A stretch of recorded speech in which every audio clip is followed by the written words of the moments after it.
All right, the Cowboys won and didn't look very good. And so the way this industry works is Cowboys win, they're great. Cowboys lose, they're terrible. Cowboys win, barely, they're... No. Dak Prescott, his record when he's asked to throw 35 times or more is 16-24. When Patrick Mahomes is asked to throw 35 times or more, he's 43-15. They're playing the same position. They're not the same kind of player. For Dak, for Kirk Cousins, for Tua, you can't ask him to throw 39 times. That's just not what they are. That's why I won't bury the Cowboys today for their performance against Houston and why I didn't buy into the Avalanche last week. What the Cowboys didn't get yesterday was a great Micah Parsons day. They didn't have a sack. They didn't get a phenomenal CeeDee Lamb game. And so they needed more from Dak. And that's not who Dak is. He's a B-plus quarterback. I mean, Houston's the worst team in the league.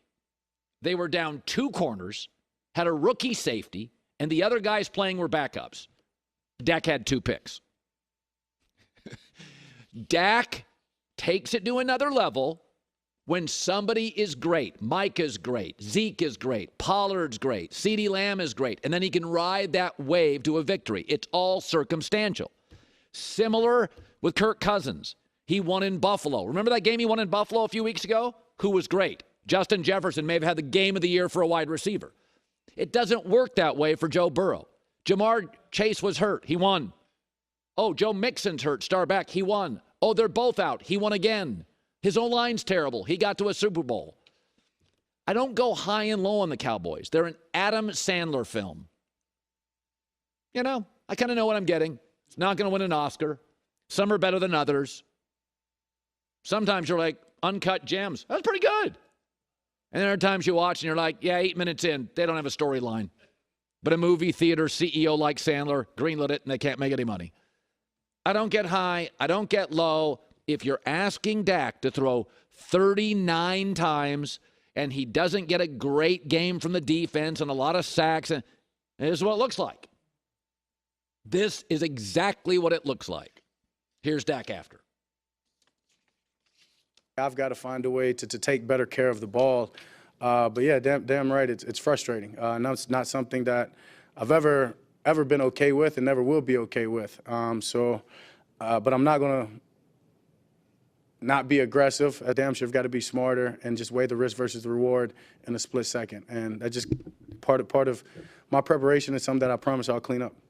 We said this. There's 2 seasons in the NFL. There is pre-Thanksgiving. A lot of quarterbacks look great. Not a lot of film on them. They've got a new coach like Tua. The weather is warm. A lot of home games. Bad opponent. Then there's post-Thanksgiving. Gets a little cold. Gets a little windy. Gets a little chilly. Everybody's got film. And for those quarterbacks, oh, your left tackle's missing. And your right tackle's missing. And your tight end's missing.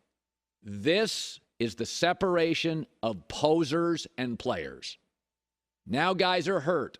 Now the team needs you to throw 39 times, Dak. Now Tua, not everybody's healthy on the back end, and you make it into a shootout. This weekend was the great example. Ryan Tannehill exposed, Trevor Lawrence through the roof. The real talents are winning this weekend. Mahomes won. Josh Allen won. Herbert won. Burrow won. And by the way, we'll talk about Brock Purdy later. He won.